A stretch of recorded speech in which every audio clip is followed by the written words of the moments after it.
Chapter 1 System Error. When I opened my eyes, the first thing I saw was steam. Thick, humid steam clinging to my face like I had rolled into a dumpling steamer. The second thing I noticed? The smell.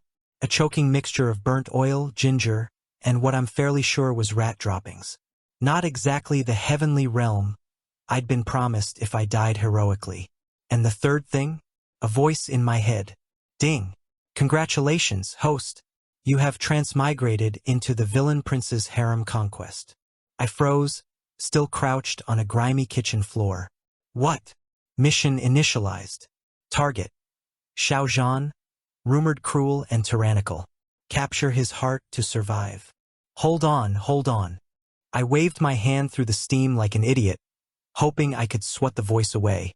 Did you say capture his heart? As in romance? As in dating? Affirmative. Failure to capture target results in death. Please work hard, host. There was a cheerful chime, like someone had just handed me a coupon for free coffee instead of a death sentence. This has to be a scam. Before I could argue further, the kitchen door slammed open.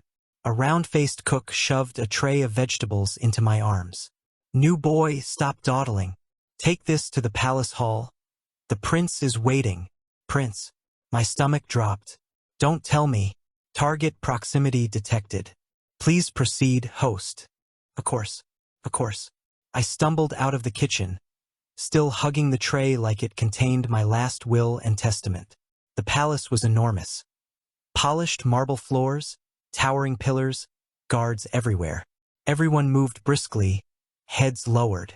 The oppressive atmosphere was so thick it pressed down on my chest. And then I saw him.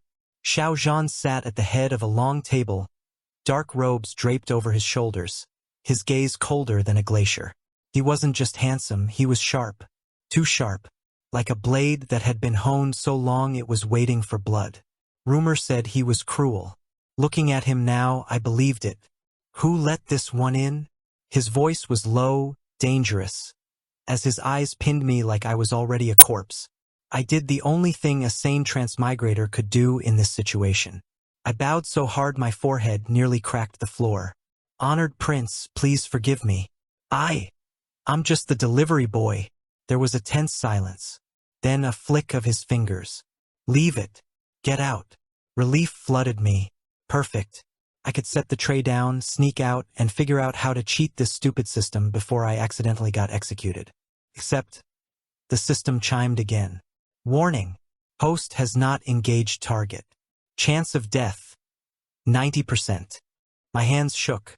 What do you mean chance of death? I just got here. Speak.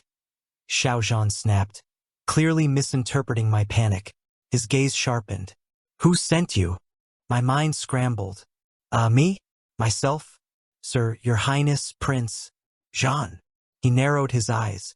A flicker of curiosity, or maybe suspicion. Great. If he decided to cut me open to check whether I was an assassin, I was doomed. That's when chaos erupted. A shadow darted from behind the pillar, blade flashing toward Xiao Zhan's throat. The hall exploded in shouts as guards lunged forward. And me? Without thinking, I threw the entire tray of vegetables at the assassin's face. Crash! Radishes and cabbage flew everywhere. The assassin staggered, knife scraping harmlessly against the prince's chair. Guards tackled him instantly. The hall went silent, except for the assassin's muffled curses. And then, everyone stared at me. My arms were still raised like an idiot who just invented vegetable karatha. It worked, I whispered. Xiao Zhan's gaze locked on me. Unreadable, dangerous. For one terrifying moment I thought he'd order my head chopped off. Instead, he stood. The shadows seemed to bend around him as he walked closer, each step deliberate. He stopped right in front of me. Who are you really? He asked softly. I already told you. Delivery boy. Totally harmless. The only thing I can kill is cockroaches. My voice cracked halfway through, because his stare was cutting through every flimsy excuse. Something shifted in his expression. Not trust, not yet, but interest. A spark of intrigue lit his eyes. Interesting. The word rolled off his tongue like a verdict. He turned to the guards. Take him. From now on, he serves me directly. Wait, what? I yelped as rough hands grabbed me. No, no, no, I'm not prince material. I burn rice. I spill tea. Xiao Zhan's gaze silenced me. His eyes gleamed with something almost predatory. You threw yourself in harm's way for me. Whether it was accident or loyalty, I'll find out. Ding. Target interest level, 15%. Progress made. My jaw dropped. Are you kidding me? 15%. I nearly died for that. But no one else heard the voice in my head. The guards dragged me after the prince, and all I could do was stumble along, praying I'd survive long enough to curse this system into oblivion. That was how Lin Yu, ordinary, unlucky, eternally sarcastic, became the personal servant of the so-called villain prince. And somehow, I had the sinking feeling that dodging death was going to be the easy part. Chapter 2, First Meeting. If you'd asked me yesterday whether I'd ever risk my life for a prince, I would have laughed in your face. Me? The guy who got a nosebleed running for the bus? The guy who once lost a fight with a doorframe? Yeah, right. But apparently, when an assassin lunges out of the shadows, my survival instincts don't shout run. No, they scream throw vegetables. And somehow, don't ask me how my desperate tray attack saved His Royal Highness Xiao Zhan, feared villain prince of the realm. Which brings us to my current situation. Being frog-marched down a palace corridor by 2 guards twice my size, while Xiao Zhan stalked ahead like a predator leading prey back to its den. Hey, wait! This is a misunderstanding. I didn't mean to save you. It was just reflex. Anyone would have done it. I protested, shuffling to keep up. Xiao Zhan's voice drifted back, low and sharp. Anyone would not have. And yet you did. You say that like it's a bad thing. He stopped so suddenly the guards yanked me to a halt. He turned, eyes like cold steel, studying me as if peeling back layers of skin. Tell me your name. I swallowed hard. Lying felt dangerous, but telling the truth wasn't much better. Lin Yu. Just Lin Yu. A flicker, just a flicker, touched his expression. Amusement? Maybe. Or maybe it was my imagination before execution. Lin Yu, he repeated, as if testing the sound. Then he pivoted smoothly and kept walking. You'll serve in my quarters. Hold on. I don't even work here. I was just... The guard to my left jabbed me in the ribs. Message received. Shut up or get skewered. The prince's residence wasn't some cushy retreat. It was silent, shadowy, with guards posted like statues. Inside, the walls were lined with books and weapons, not flowers or luxuries. This was no spoiled royal's chamber. This was a wolf's den. Xiao Zhan dismissed the guards with a wave, leaving just the 2 of us. He sat, long robes pooling around him, gaze heavy on me. Speak, why were you in that hall? He commanded. My brain scrambled. Kitchen duty? Kitchen boys don't enter royal halls. Well, technically, I was delivering, which is still kitchen duty adjacent. My voice cracked halfway through. His eyes narrowed. Who sent you? Nobody, unless you count the homicidal dating system in my head. But I couldn't exactly say that. Your Highness, I swear, I'm not a spy, not an assassin, not even a very good cook. Honestly, I'm just me. Harmless. Utterly harmless. If you keep me around, the most I'll do is burn rice or trip over rugs. For a long moment, silence. Then Xiao Zhan leaned forward slightly, shadows carving sharp lines across his face. You threw yourself between me and a blade. No assassin would protect his mark, he said. Correction. I threw cabbage. The blade part wasn't in my plan at all. This time I was certain. I saw the corner of his mouth twitch. The cruel prince, feared across the kingdom, looked like he was holding back laughter. The tension broke when a servant entered with tea. I reached instinctively to help, fumbling with the tray before it could spill. Careful. If he drinks hot tea and burns his tongue, my head'll roll. I muttered, steadying the cups. Xiao Zhan's brows lifted. You dare speak of my head so lightly? I froze. That was a joke. A very bad, ill-advised, please don't kill me joke. Instead of anger, his eyes lingered on me with that same unreadable spark. Not trust, but interest. You're bold, he said finally. Bold? No, just terminally unlucky. Night settled over the palace. I was given a small cot in the corner of his chambers, close enough to watch, far enough to be beneath notice. Lying there, staring at the ceiling beams, I whispered to the system. Hey, system, you seeing this? I'm alive. Barely. Do I get points for not being stabbed? Ding. Target interest level. 25%. Progress increased. 25? That's it? I practically auditioned for martyrdom. Host should continue working hard. Capture success equals survival. Yeah. I muttered, rolling over. My heart still pounded from the day's insanity, from the memory of Xiao Zhan's eyes on me, sharp, calculating, but not entirely cruel. Maybe saving him wasn't my worst mistake. Or maybe it was the beginning of every mistake I'd ever make. That night, as I drifted off, I swore I heard his voice, low, thoughtful, from across the room. Lin Yu, interesting. And somehow that was more terrifying than the assassin's blade. Chapter 3, Bound Servant. If you told me 3 days ago that I'd end up as the personal servant of the most feared prince in the empire, I would have laughed. Or cried. Probably both. But here I was, wearing borrowed servant robes, stumbling after Xiao Zhan as he swept through the palace like a storm cloud. Ding! Congratulations, host. You are now in direct service of target Xiao Zhan. Capture chance increased. Oh, increased chance I muttered under my breath. What did you say? The prince's voice cut sharp, though he didn't even turn his head. Nothing. Just admiring your gait. Very majestic. Like an eagle. Or a dragon. Or a dragon-eagle hybrid. His shoulders stiffened. I wasn't sure if that meant impressed or annoyed. With him, it was always a coin toss. Serving the prince was nothing like I'd imagined. He didn't bark constant orders. He barely spoke unless necessary. But the way he watched me, silent, assessing, as though he could see every thought before it left my mouth, that was worse than shouting. Take breakfast, for example.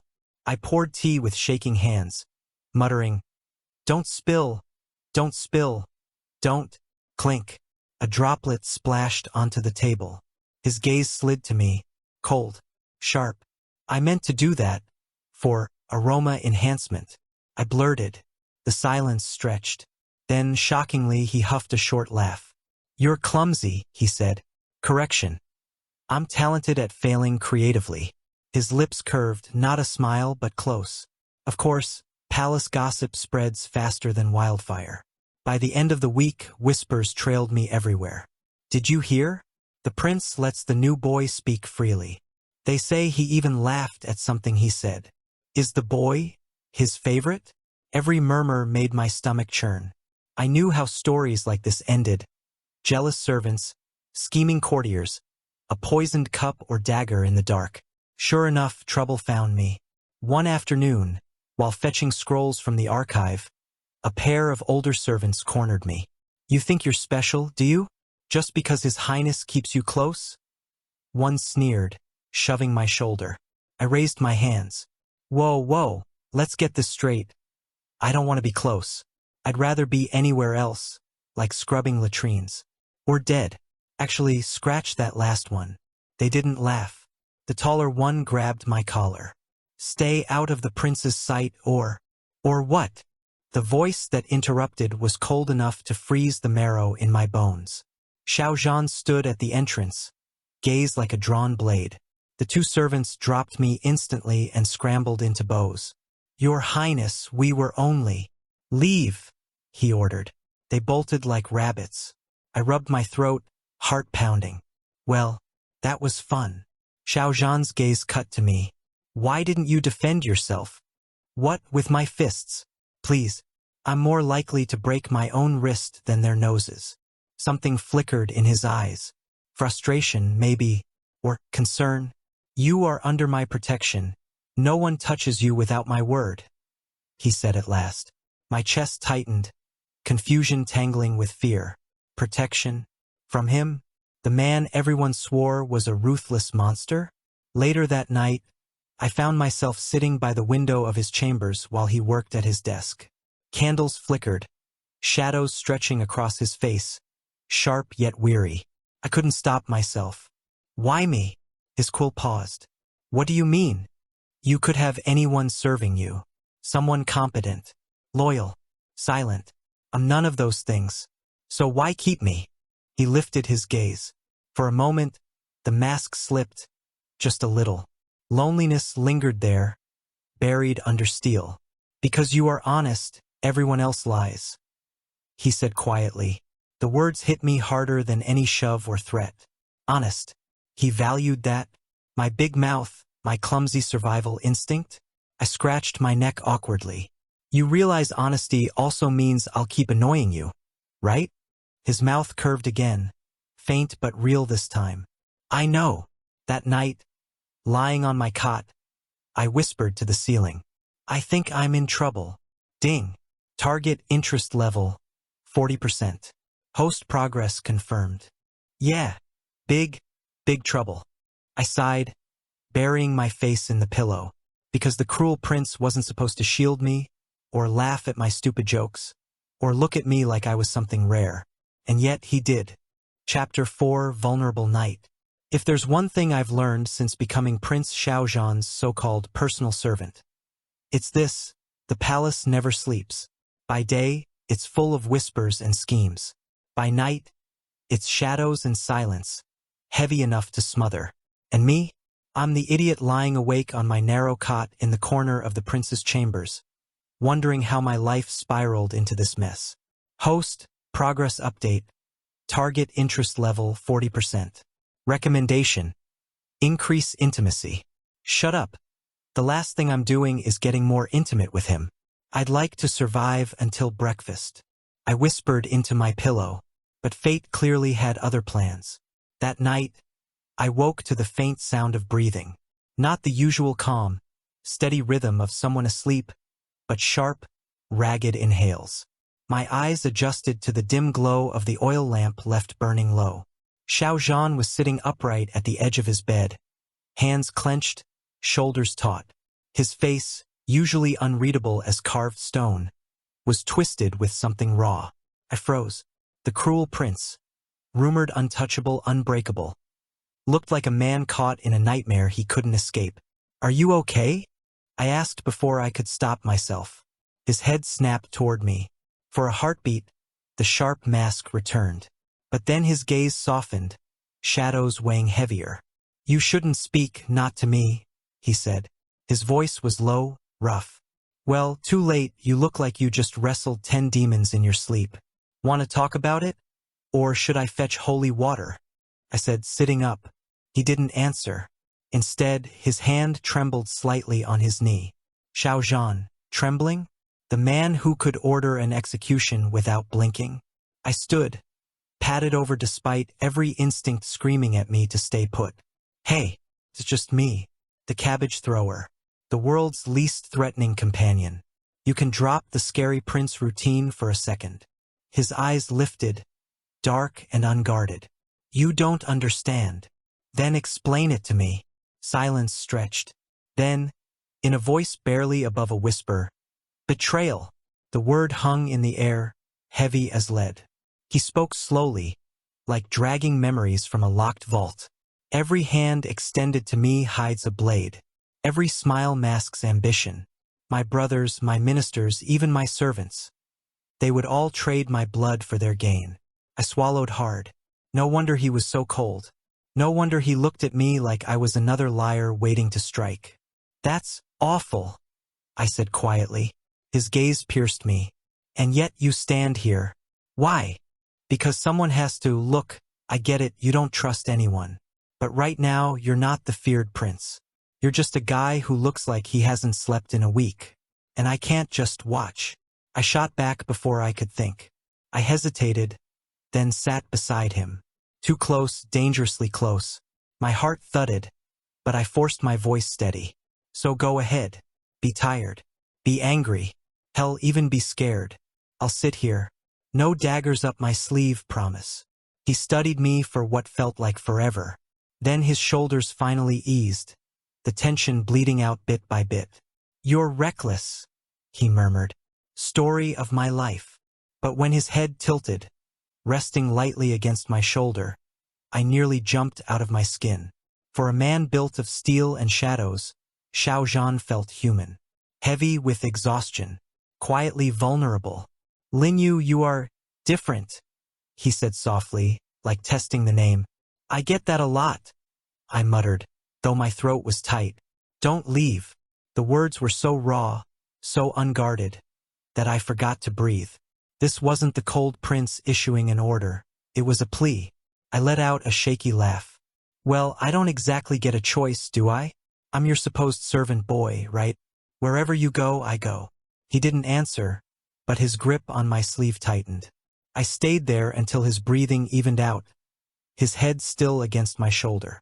The cruel, untouchable prince, asleep with his guard down, trusting me, the sarcastic cabbage thrower who wanted nothing more than to run.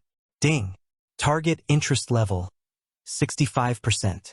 Host progress confirmed. I stared at the glowing system prompt in my head. Great, so now I'm his what? Comfort pillow? I whispered bitterly. But even as I complained, I didn't move. Because beneath all the fear and sarcasm, a part of me, the reckless, foolish part, couldn't bring myself to push him away. That night, I realized something terrifying. Xiao Zhan wasn't just a mission. He wasn't just a villain prince. He was a man who, despite everything, wanted someone to stay. And against my better judgment, I wanted to. Chapter 5: Sudden Separation. There are bad ways to start a day. Burning your breakfast, stepping on a loose tile, realizing your underwear's on inside out. And then there are really bad ways, like waking up to find a prince staring at you like you're his newly discovered prey. That was my morning. Xiao Zhan stood by the window, pale light cutting sharp angles across his face.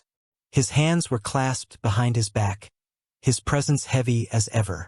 But his eyes, those eyes, never left me. Lin Yu, he said, voice low. Instant goosebumps. The kind that screamed danger. Yes, Your Highness?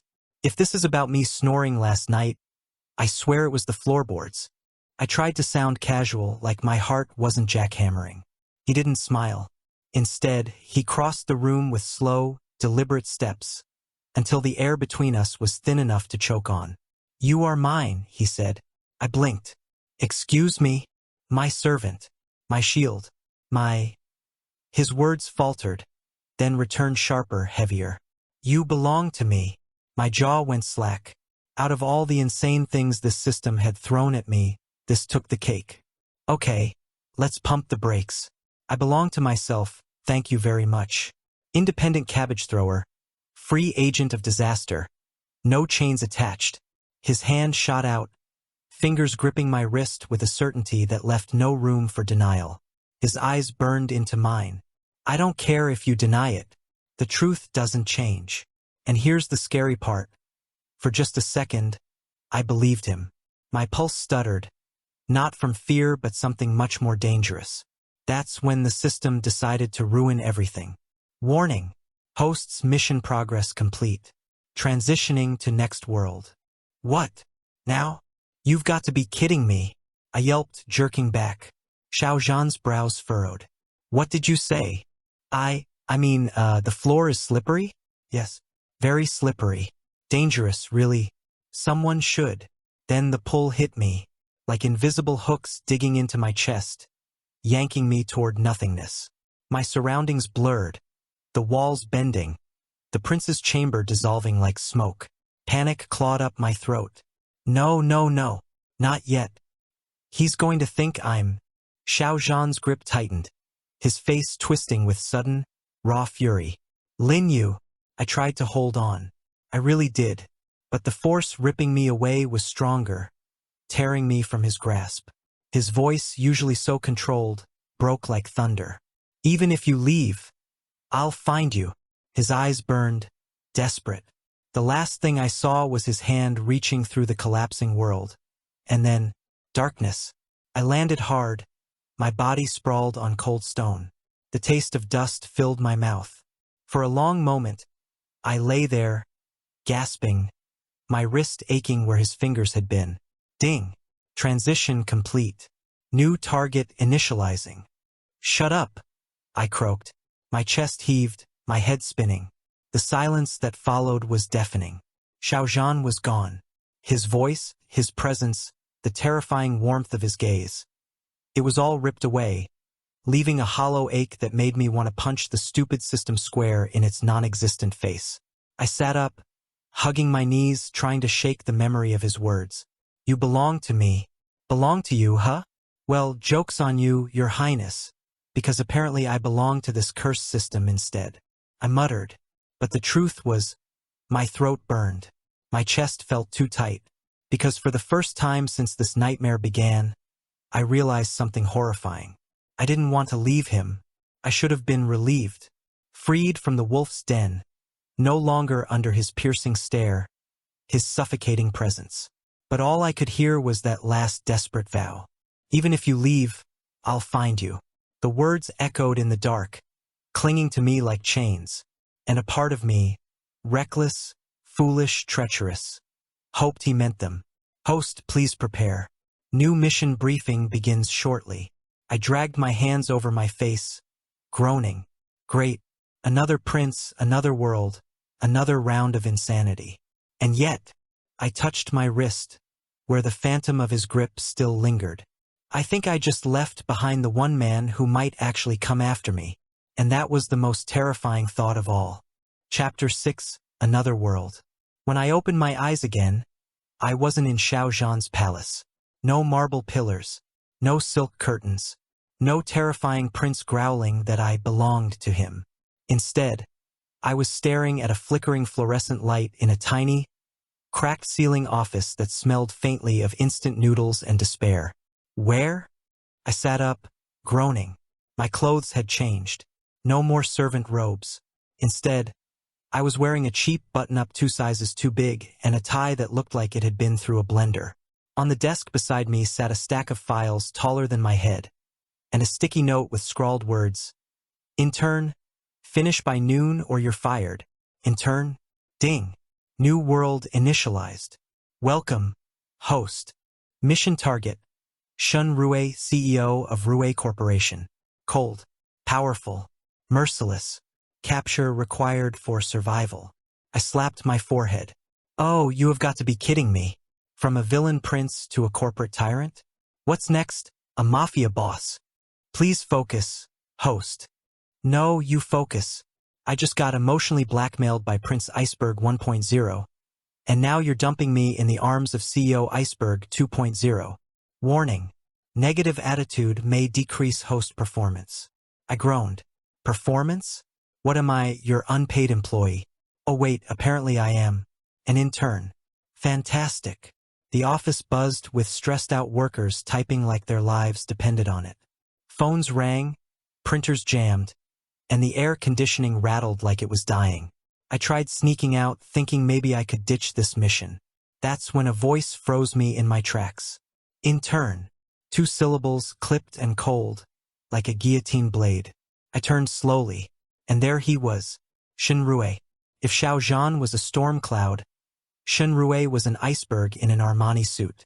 Tall, perfectly pressed, every detail sharp, his jawline, his gaze, even the way he held a pen looked like it could stab through someone's soul. And those eyes, dark, piercing, as if they could price out your weaknesses in seconds. My knees nearly buckled. Reporting for duty? He looked me over once, expression unreadable. Coffee. Black. 3 minutes. That was it. No introduction. No hello. Just a demand. I scurried to the break room like my life depended on it, which technically it did. Making coffee should have been simple. Except the machine hated me. First it hissed, then it sputtered, then it exploded scalding water all over my sleeve. I cursed under my breath. Of course this is how I die. Finally, I delivered the cup, trembling. Here, sir. 1 coffee. Black. Not poisoned.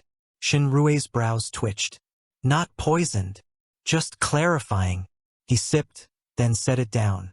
Too bitter. I blinked. But it's black coffee. That's literally supposed to be bitter. His eyes flicked to mine. Are you arguing with me? Yes. No. Look, sir. Maybe your taste buds need therapy. The silence that followed was suffocating. Every other intern within earshot looked like they were attending my funeral. Then, unexpectedly, Shin Rue's mouth curved. Not quite a smile, but something sharp. Dangerous. Interesting, he murmured, echoing words I swore I'd heard before in another world.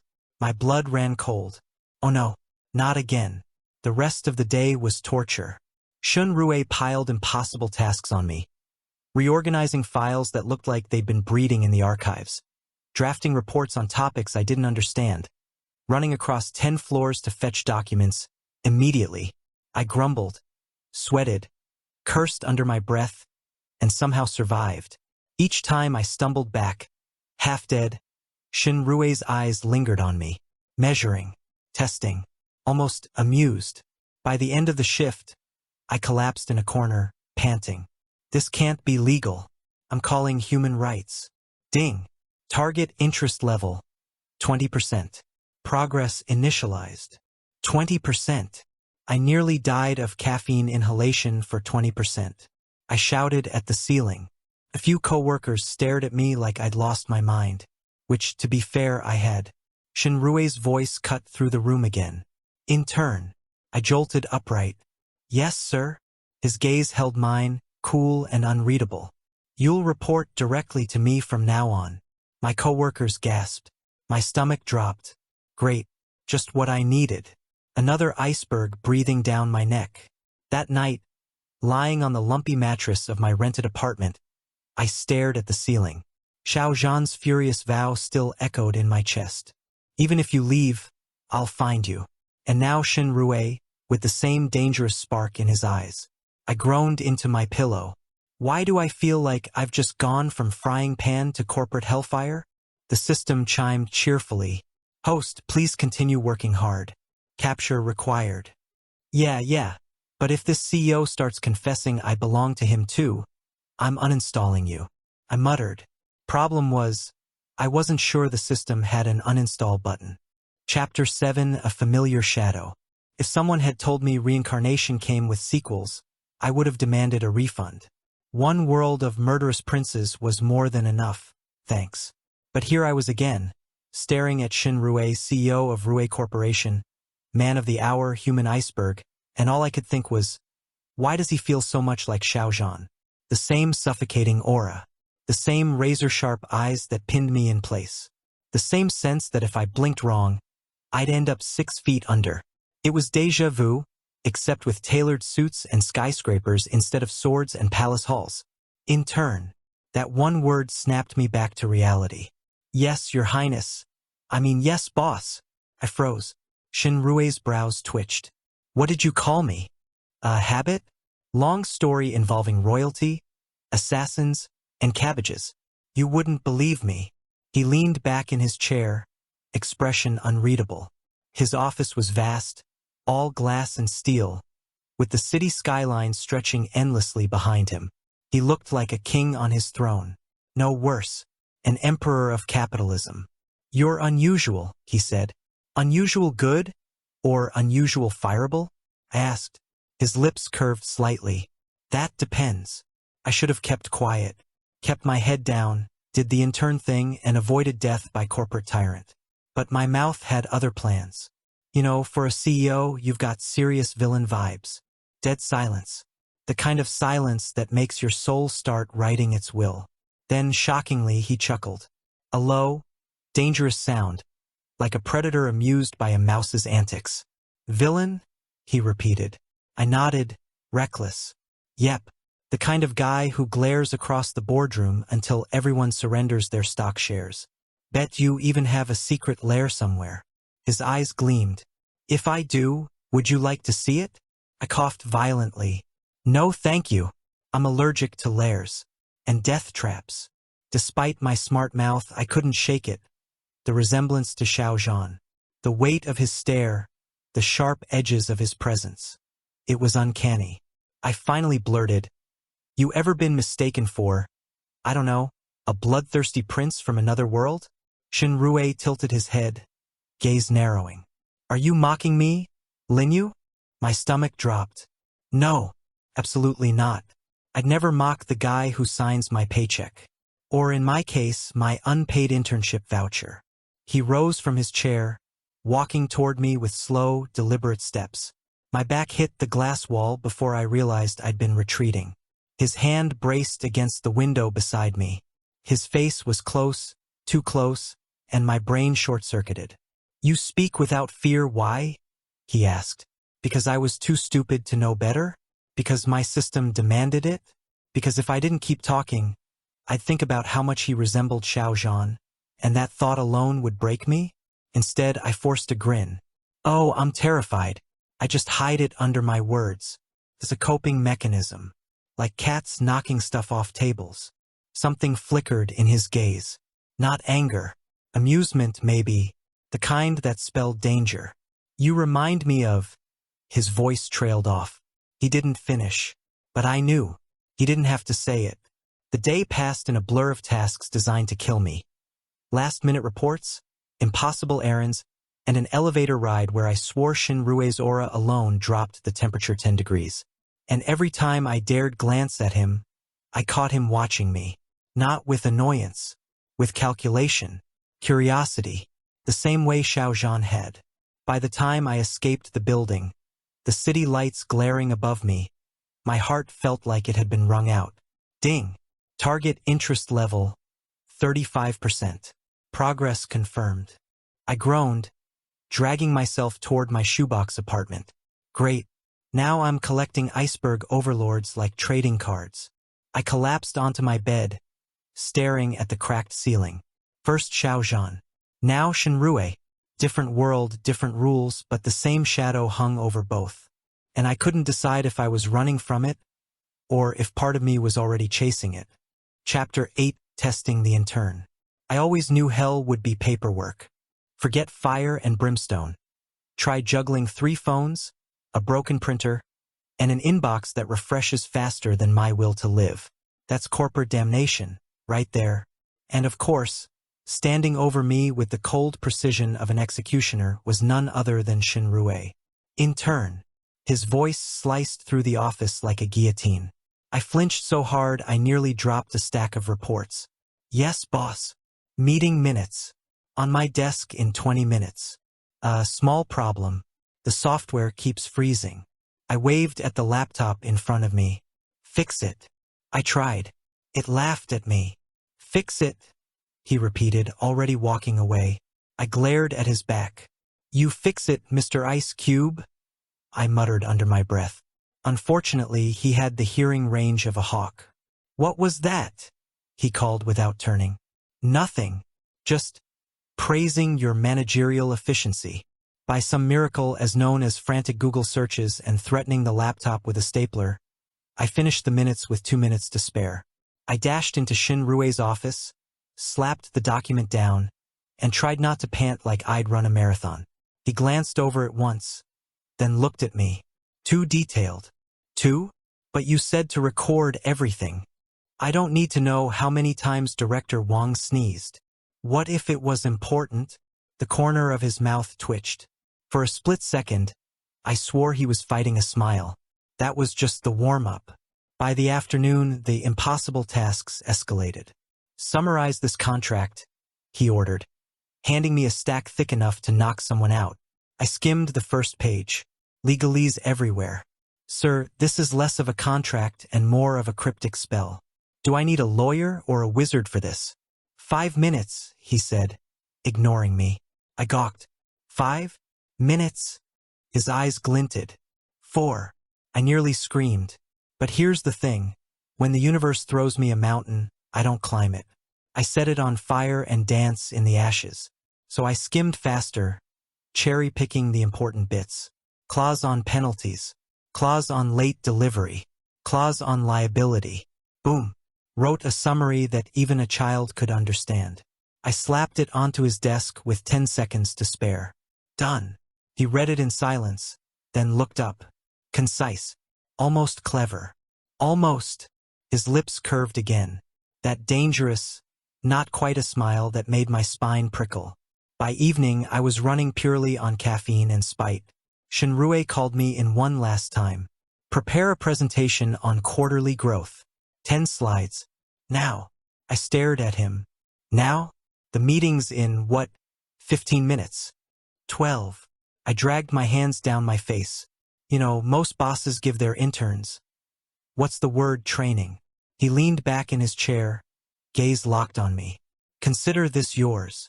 I should have failed. I really should have. But sarcasm is my superpower, and desperation breeds creativity. So instead of some dry PowerPoint, I whipped up slides full of blunt commentary. Graphs with labels like, this line goes up because people spent too much money, and this dip is because somebody screwed up. When I presented it, the boardroom went dead silent. A director choked on his water. Shinrue, however, leaned forward, eyes sharp. Explain, he said. I straightened my back. Well, if I present it like a fairy tale, you'll all remember it better. So here's the story. Our company was a mighty dragon. In Q2, the dragon hoarded lots of gold. But in Q3, the dragon got food poisoning, hence the dip. By Q4, the dragon recovered and started breathing fire again. The end. Every director stared at me like I'd lost my mind. Shinrue's lips curved. Slowly, deliberately, memorable, he said. I almost fainted on the spot. After the meeting, I trudged back to my desk, ready to collapse. Ding. Target interest level, 60%. I froze. 60. Wait. Already? My coworkers gave me weird looks. I waved them off. 60% interest. From him. The thought made my skin crawl and my stomach flip at the same time. Because if Xiao Zhan's possessive streak was anything to go by, Shinrue's version of interest was about to become my worst nightmare. Sure enough, as I packed up to leave, Shinrue appeared in the doorway. Intern, he said. Yes, boss. You'll sit in on tomorrow's executive strategy meeting. With me. Wait, why me? I'm just an intern.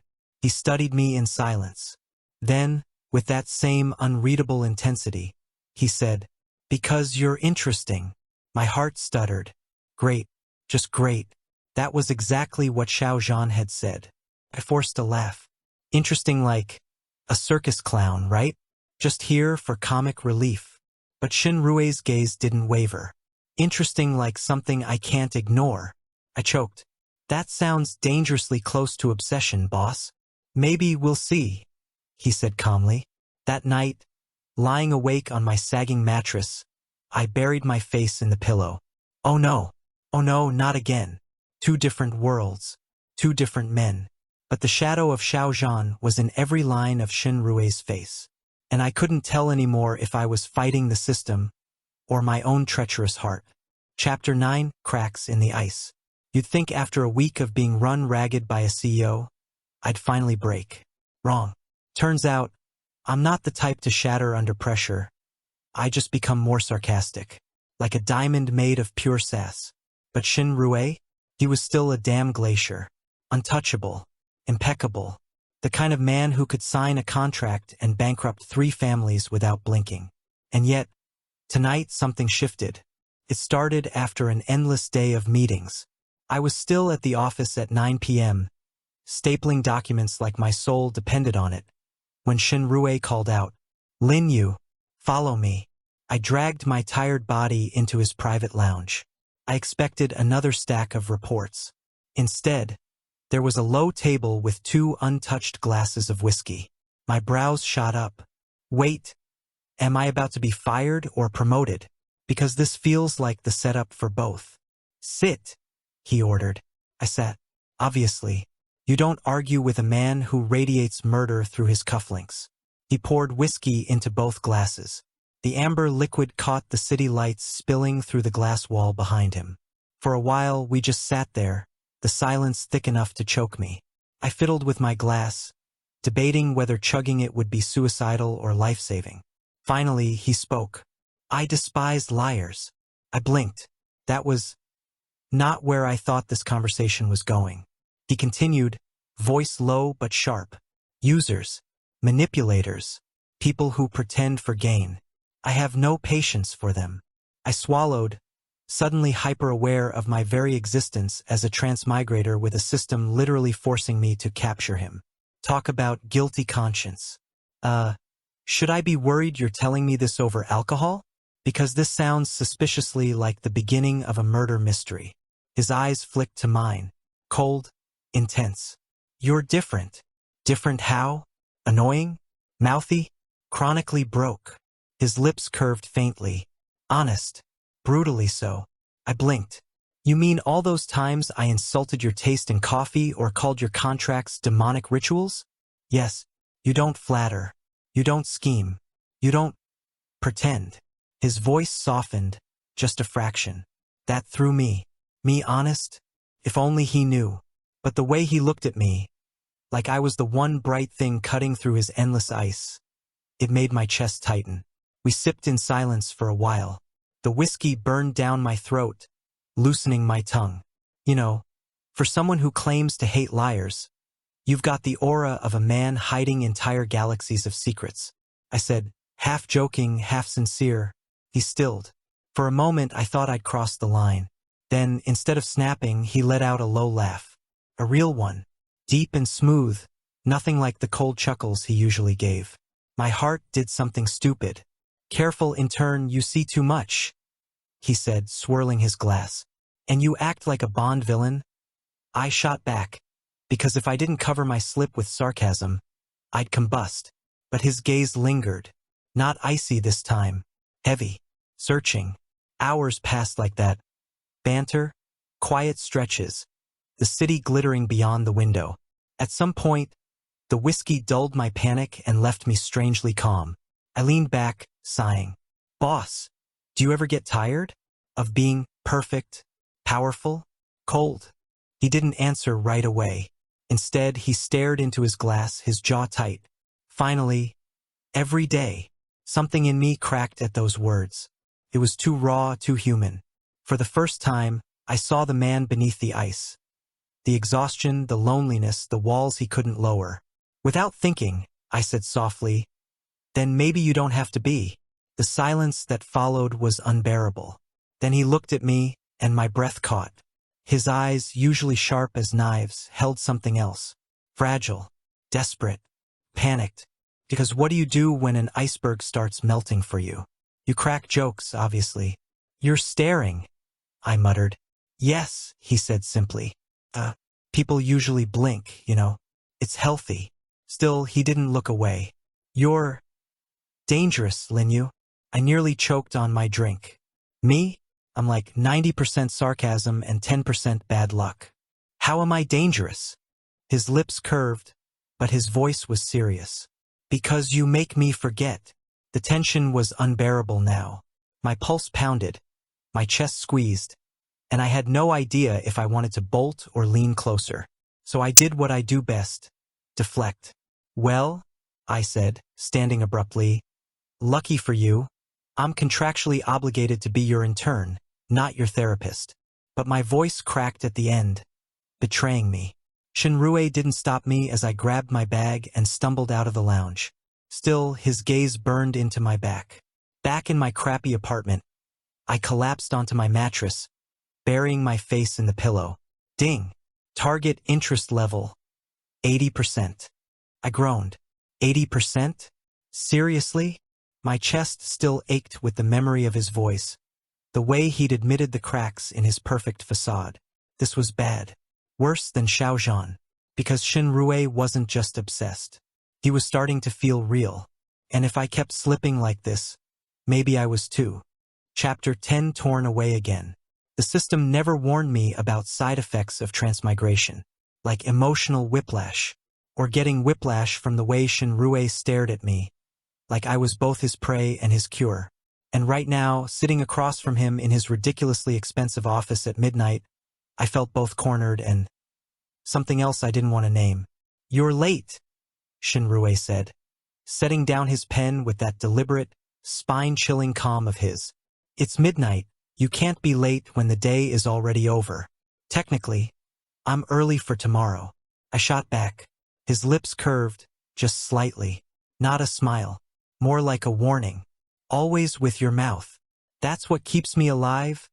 I muttered, flopping into the chair opposite him. My body was begging for sleep, but my brain knew better. Sleep was when the system liked to drop bombs. Shinrue studied me like I was some riddle he couldn't quite solve. His gaze was heavy enough to pin me in place. Finally, he asked, "Why don't you fear me?" I blinked. "Who says I don't? I fear you plenty. Every time you say intern, my soul leaves my body. I've basically developed a Pavlovian trauma response." He didn't laugh. He didn't even twitch. He just leaned back, steepling his fingers. "And yet you keep talking, testing me, defying me. Well, yeah, if I don't keep up the banter, I'll remember you're terrifying, and then I'll pee myself. Nobody wants that in Armani," I said. His eyes darkened, sharp and unreadable. "You're different from everyone else." "Yeah, I get that a lot, usually from people about to stab me," I said. But then he leaned forward, voice dropping lower, softer, deadlier. "You remind me of someone." My throat went dry. Xiao Zhan's shadow pressed against me again, thick as smoke. I probably just have one of those faces?" I tried to joke. Like generic, mass-produced intern face. Very common. Shinrue ignored me. "The way you speak, the way you look at me, the way you refuse to yield. It's the same." His gaze burned into me. I forced a laugh.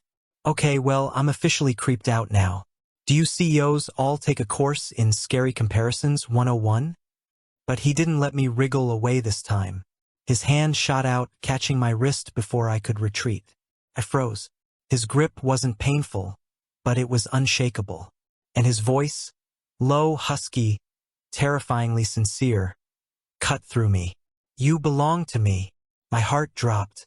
Deja vu slammed into me like a fist. That exact tone. Those exact words. "Xiao Zhan." I jerked back, panic clawing up my throat. "Wait a second. What do you mean, belong? I'm not a stray cat you can just adopt." But he only leaned closer. "You think you can run from me, test me, mock me, but it doesn't matter, whether here or anywhere else." And then, just as his words sank like ice into my chest, it happened. Ding. World instability detected. Host transfer initializing. My stomach lurched. The air warped. My vision blurred like a broken TV signal. "No, no, no, not now," I shouted, grabbing at the desk, at the chair, at anything to keep me anchored. Papers scattered. The whiskey glass shattered on the floor. Shinrue's hand tightened around mine. His eyes widened for the first time since I'd met him. "Lin Yu, what's happening?" I choked, half in terror, half in fury. "You tell me. I didn't pack a teleportation manual." The system chimed again, merciless. "Host transfer in 5, 4, 3. My body was already dissolving at the edges. I looked down, horrified, as my fingers faded like smoke between his. "Wait!" Shinrue's voice cracked, sharp with something raw. "Don't you dare vanish. I don't have a choice," I shouted back. My chest ached, panic and guilt tangling together. "Tell HR I quit." The light swallowed me. But before the world ripped me away completely, before the office dissolved into nothing, I heard him. His voice low, furious, promising like a curse. "No matter the world, you can't run." And then he was gone. Or maybe I was. Darkness swallowed me whole. Chapter 11, Spotlight World. When I opened my eyes this time, I was blinded. Not by divine light or the glint of swords, but by a stage spotlight so strong it fried my retinas. "Move, move, move. We need that mic stand on stage now," someone barked behind me. I blinked. My body moved automatically, hauling a mic stand like some underpaid roadie, which, judging by my outfit, black t-shirt, cargo pants, headset clamped on my ear, I apparently was. Ding. New world initialized. Welcome, host. Mission target. Chunwei, top idol. Cold exterior. Secret air. Capture required. I froze mid-step. Oh, come on. From a murderous prince to a corporate tyrant to K-pop hell. Hey, new guy. Quit spacing out and set it up before the director kills us. Another staffer hissed. I stumbled forward, placing the mic stand center stage while my brain screamed. Top idol? Chinwei? I wasn't built for the entertainment industry. My idea of rhythm was tripping in sync with gravity. But then the crowd roared. Deafening, ear-shattering, earthquake-level roars. And he appeared. Chinwei. Even under the blinding stage lights, he glowed. Tall, lean, hair styled to dangerous perfection. His expression unreadable as he took the mic. His movements were sharp, precise, effortless, like he'd been born in the spotlight. And his eyes, God help me, his eyes swept across the crowd, cool and distant, as if the thousands of screaming fans were nothing more than background noise. Warning. Host staring detected. I am not staring. I'm assessing my survival odds. Thank you very much. I hissed under my breath. But I was staring, because beneath that flawless idol mask, I caught something else. The flicker of exhaustion. A crack in the armor. The performance began, lights flashing, dancers spinning. I nearly forgot to breathe until a senior staffer smacked my shoulder. New guy. Backstage now. I scrambled off stage, narrowly dodging a dancer twirling like a human Beyblade. Backstage was chaos. Assistants rushing with towels, makeup artists armed like warriors, managers yelling into phones. And somehow, in the middle of the chaos, Chun-Wei stood perfectly still, untouchable, a statue carved out of cold marble. Water, he said. On it! Someone squeaked, thrusting a bottle into his hand. I hovered awkwardly at the edge, trying to blend in, which was impossible because blending in was not my superpower. Sarcasm and bad luck were. So of course, fate tripped me, literally. I stumbled over a cord, arms flailing, and crashed straight into Chun-Wei. Water went everywhere. Gasps rippled through the staff like dominoes. I looked up, horrified, and found myself nose to nose with the idol himself. His eyes were darker up close, sharper, heavy with something unspoken.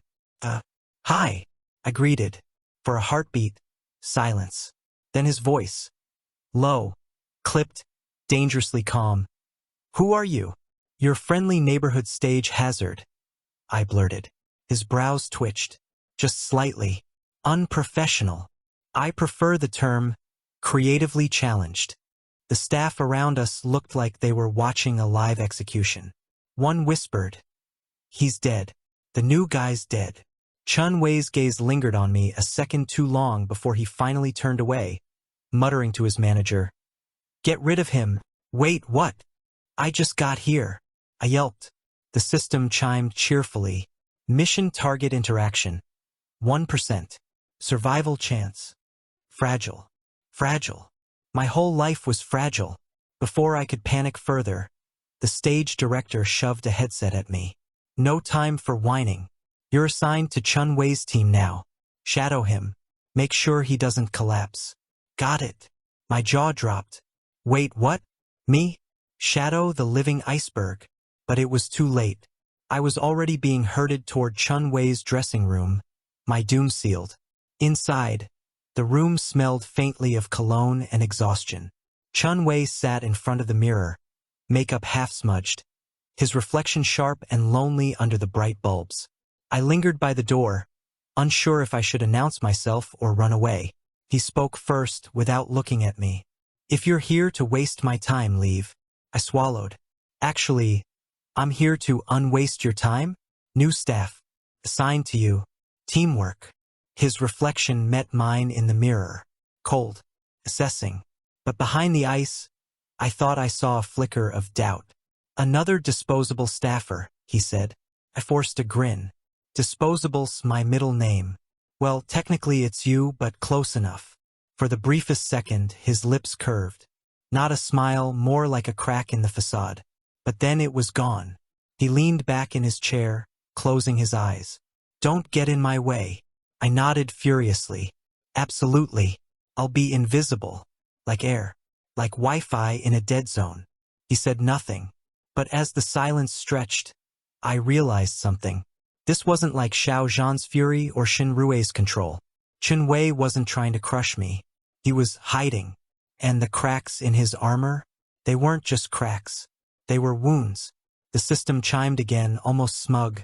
Target interest level, 5%. I groaned inwardly. Another iceberg. Another mission. Another man staring at me like I was the one thing he couldn't afford to notice. Fantastic, from royalty to CEOs to idols.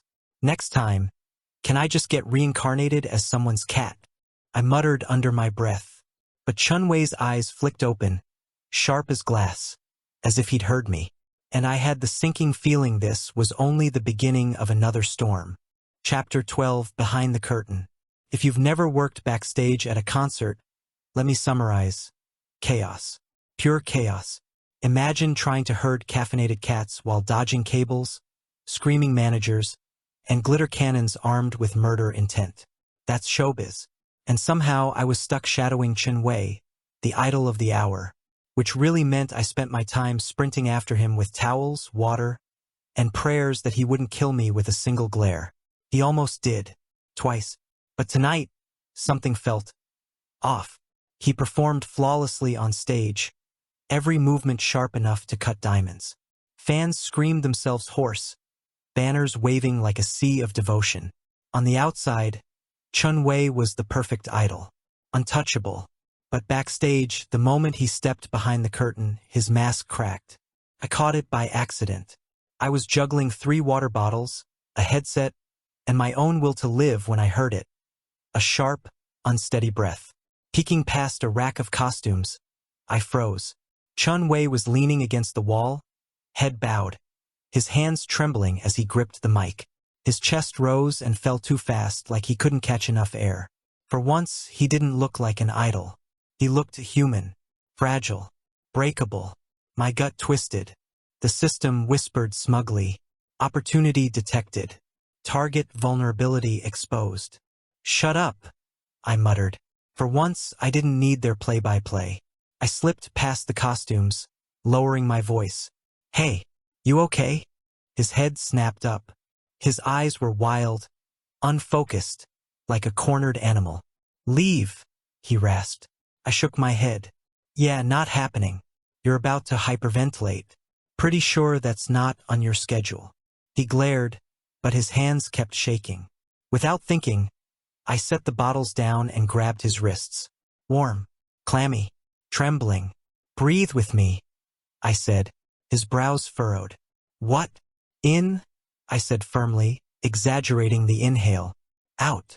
He stared like I'd lost my mind, but slowly, grudgingly, he matched my rhythm.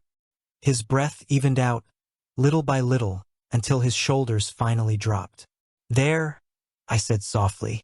Better. For a moment, he didn't speak. Then, quietly, don't tell anyone. My heart clenched. He sounded less like an idol, more like a boy begging for mercy. I forced a grin. What, that you breathe air like the rest of us mortals? Scandalous. Something flickered in his eyes. Not quite amusement, not quite relief. But the tension in his frame eased just a little. We sat in silence, the muffled roar of fans shaking the walls. Finally, he muttered, It's the family. I tilted my head. Family? His jaw tightened. They expect perfection. No weakness. No failure. On stage, I must be flawless. Off stage, I must prepare to inherit. There's no room. For what?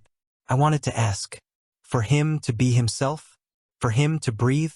But the rawness in his voice stopped me. Instead, I said, Sounds exhausting. His eyes snapped to mine, surprised. Maybe he expected pity or fake sympathy. But all I gave him was honesty. Exhausting, like you're carrying the world while wearing skinny jeans. Which, by the way, is cruel and unusual punishment. He blinked. Then, miracle of miracles, his lips curved. A real smile. Small, faint, but real. You're ridiculous, he murmured. Ridiculously right, I shot back. The silence that followed wasn't heavy this time. It was fragile, comfortable. Then, without warning, Chun Wei stepped closer. Too close. His head dipped, resting lightly against my shoulder. I froze. My brain short-circuited. Hello? Boundaries? You're an idol, I'm a nobody, and we're in a storage hallway surrounded by sequin jackets. Quiet, he muttered.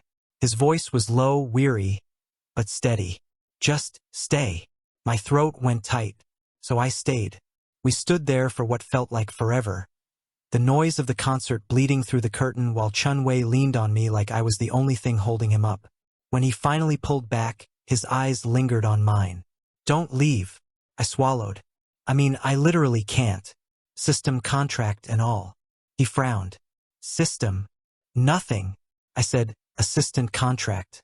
Totally normal. Very binding. He didn't look convinced, but he let it go. Instead, he said softly, "You're different." I snorted. Yeah, I get that a lot. Usually before someone tries to kill me. But his gaze didn't waver. Different good. My chest squeezed. Oh no. Oh no, no, no. This was bad. This was how it started. Ding. Target interest level. 20%. Progress confirmed. I bit back a groan. Fantastic. Another iceberg thawing in my direction. And the worst part? For the first time, I didn't just feel like his accidental staffer. I felt like his safe place. And that scared me more than any spotlight ever could. Chapter 13, Chaos of Return. The universe hates me. That's the only explanation. How else do you explain me? A glorified stagehand. Standing in the middle of an arena concert where 10,000 fans are screaming, lights are blinding, and my survival instinct is screaming louder than both. Chun-Wei was on stage, dazzling as always. Every note perfect, every move flawless.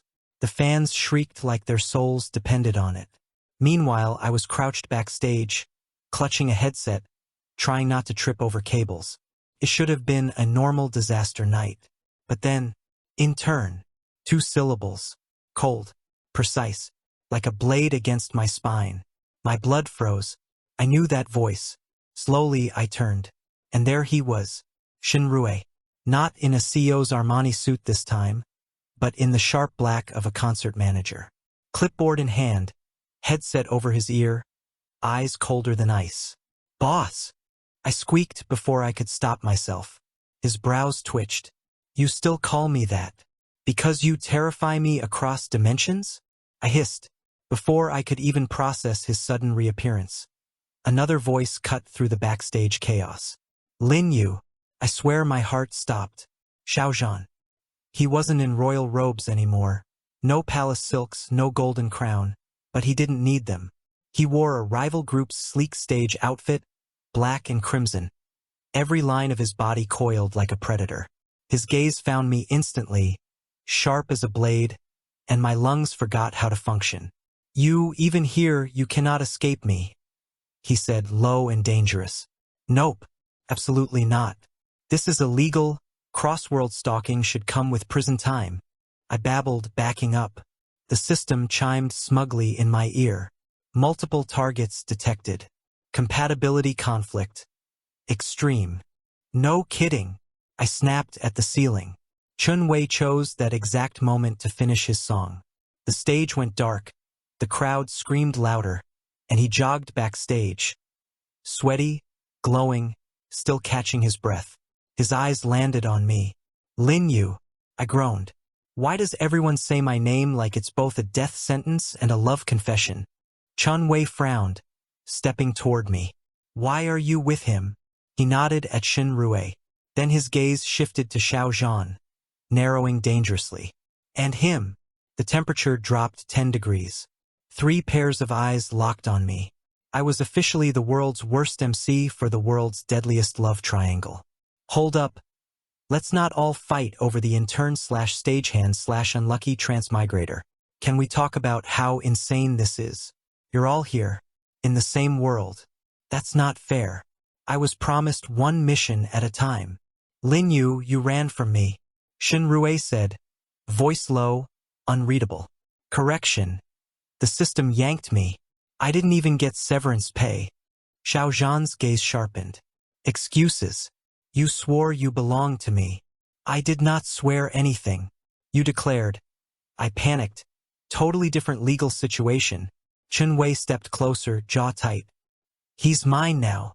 The entire backstage froze. Crew members pretended not to hear, but every single one was staring with wide eyes. Oh, fantastic. Not only was I about to be murdered by 3 overpowered men, I was about to become trending #scandal intern. Guys, there are children watching this concert. Maybe save the territorial disputes for after hours. I tried weakly. No one listened. Shenrue's eyes cut toward Chenwei. You think you can protect him? You can't even protect yourself from your own family. Chenwei's fists clenched. Stay out of my business. Xiao Zhan's voice sliced in, colder than steel. You both waste your time. Lin Yu is mine. Even if he crosses worlds, he belongs only to me. And that was it. The spark that lit the dynamite. Shenrue stepped forward. Try and take him. Chenwei shoved between them. He doesn't need either of you. I threw my hands up. Correction. I don't need any of you. What I need is a nap and maybe a refund for 3 worlds worth of trauma. The air was electric, dangerous. 3 men, 3 worlds, 1 idiot me stuck in the middle. The system dinged cheerfully. Warning. Target conflict may destabilize world. Recommend resolution. Resolution. What am I supposed to do? Host a group therapy session. No one answered. They were too busy glaring at each other like lions circling the last piece of meat. Spoiler, I was the meat. For the first time since transmigrating, I wasn't sure if I should run, faint, or just let the world implode. Because this wasn't just a mission anymore. This was war. Chapter 14 System Collapse. The first sign was static. Not the kind from bad Wi-Fi, but deep, bone-shaking static that rattled my teeth and made the world around me peel away like cheap wallpaper. 1 second, I was backstage with 3 furious men glaring at each other. The next, darkness. Not the comforting kind. No stars, no ground, no ceiling. Just endless black, swallowing everything. Error. Error. System failure. My ears rang as the robotic voice repeated. Distorted. I spun in place. System? No answer. Just crackling static. Oh great. My one abusive babysitter finally gives up and leaves me stranded in the cosmic void. Love that for me. Then the void rippled. Shapes formed out of nothing. 3 figures stepping into the darkness. Light bending around them. Not in manager suits. Not in stage outfits. Not in royal silks. Just themselves. Xiaozhan. Shenrue. Chenwei. No disguises. No worlds between us. My throat went dry. You've got to be kidding me. They looked at each other, 3 pairs of eyes, the same intensity in different shades. For once, no fighting. No rivalry. Only something heavier, older. Xiaozhan was the first to speak, his voice low, steady. Do you still not understand, Lin Yu? I swallowed. Understand what? That I've been stalked across 3 universes? Trust me, I noticed. Shenrue's gaze cut through me, calm but piercing. We are not separate. We are one. Chenwei's voice was softer, but no less certain. Fragments of the same soul, split apart, forced into different worlds. But we never forgot you. The void spun under my feet. My chest clenched. Wait, so you're telling me all 3 of you are the same guy? Not the same, Xiaozhan corrected. He stepped closer, eyes burning. We are parts, each carrying what the other could not. Shenrue added, my ambition, my control. Chenwei's lips curved faintly. My fear, my longing, and all of it, Xiaozhan finished, his gaze locking on me. Bound to you. Couldn't breathe. My thoughts tangled, words tripping over each other. No. That doesn't make sense. You hated each other. You nearly killed me with your obsession. Shenrue's hand reached out, steady, grounding. Because we were incomplete. Broken pieces fighting for you alone. Chenwei's eyes softened, his hand brushing against mine. Warm, trembling. But together, we can finally tell you. The 3 of them closed in. My pulse hammered so loud it drowned the static. This is insane, I whispered, backing up. 3 different worlds, 3 different men, and now you're telling me you're the same soul? That's Xiao Zhan's hand cupped my jaw, silencing me. His voice was a growl, but his touch was unbearably gentle. Enough running. Shenrue's arms wrapped around me from behind, steady and possessive. Enough denying. Chun Wei leaned in, forehead resting against mine, whispering like a plea. Enough waiting. And then, they kissed me. Not a single soft kiss, but overwhelming, layered affection pressing from every angle. Xiao Zhan's intensity, Shenrue's control, Chun Wei's tenderness. Different, but all the same soul. All of them claiming me at once. My mind blanked. My body burned. I tried to push words past the chaos in my chest. You've waited too long. Across too many worlds. Yes, too long. Xiao Zhan murmured against my lips. Every life, every path. Shenrue said, his voice at my ear. Every stage, Chun Wei whispered, holding me tighter. Their arms enclosed me, their warmth drowning the endless void. For the first time, the darkness didn't feel empty. Felt full, too full, with everything I tried to escape. Why me? Out of all the souls in all the worlds. Why always me? I choked out, my voice trembling. Shenrue's lips brushed my temple. Because you are the missing piece. Xiao Zhan's hand tightened at my waist. Because you never bowed. Chun Wei's eyes shone, raw and vulnerable. Because you stayed, even when I broke. The void pulsed. My system sputtered its last breath. Final error. System collapse. Connection severed. And just like that, the voice was gone. All that remained was me caught between three men who were somehow one. Their kisses, their touches, their voices weaving around me like chains and comfort all at once. I should have felt trapped. But instead, I felt seen. And for the first time since this nightmare began, I realized I wasn't just surviving their worlds. I was part of them. Chapter 15, Choosing All. The void pulsed like a heartbeat. My heartbeat, their arms, their lips, their voices still lingered on me, weaving through my skin until I didn't know where one ended and the other began. Xiao Zhan's fierce grip, Shenrue's steady embrace, Chun Wei's trembling closeness. It was too much, too overwhelming. But what scared me most wasn't them. It was me, because I didn't want to let go. For so long, I thought I was just surviving, thrown from one world to the next, running from obsessions that weren't mine. But here, in this collapsing space where everything should have felt wrong, it didn't. Felt inevitable. I can't choose between you, I whispered, shaking my head. Xiao Zhan's eyes burned into me. You must. Shenrue's voice rumbled at my ear.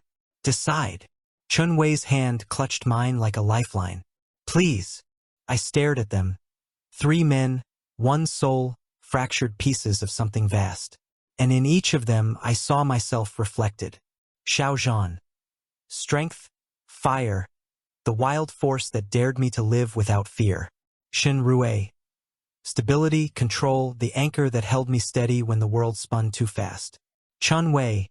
Warmth, tenderness, the soft place where I could finally rest.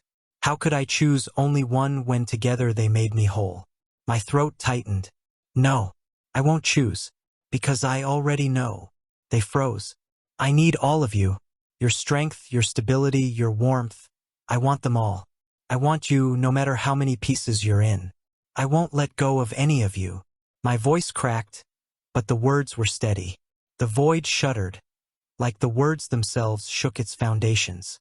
For a long moment, silence. Then, Xiao Zhan's expression broke, his fierce control shattering into raw hunger.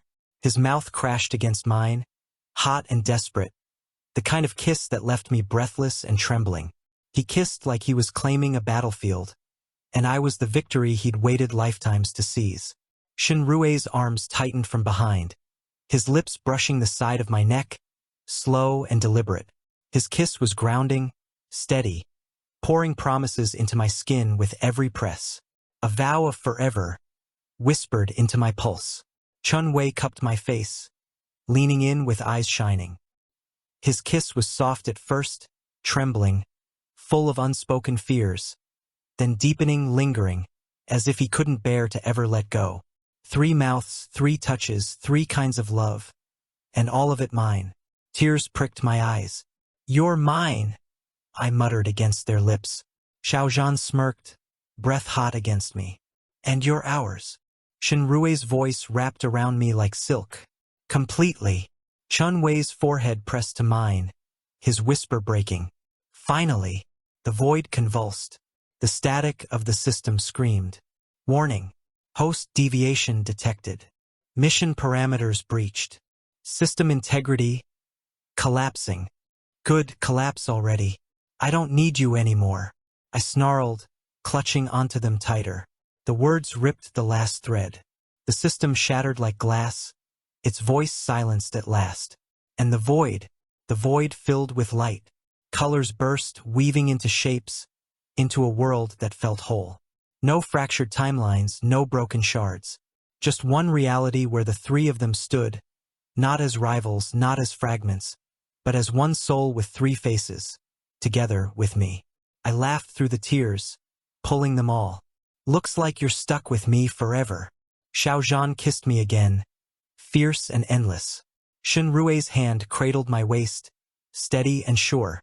Chun Wei's fingers laced with mine, warm and trembling. 3 loves, 1 life. For once, I didn't feel like a hostage of the system. I felt chosen. And as their lips and arms and hearts surrounded me, I realized the truth. I hadn't just completed tasks in their worlds. I had built one with them, together,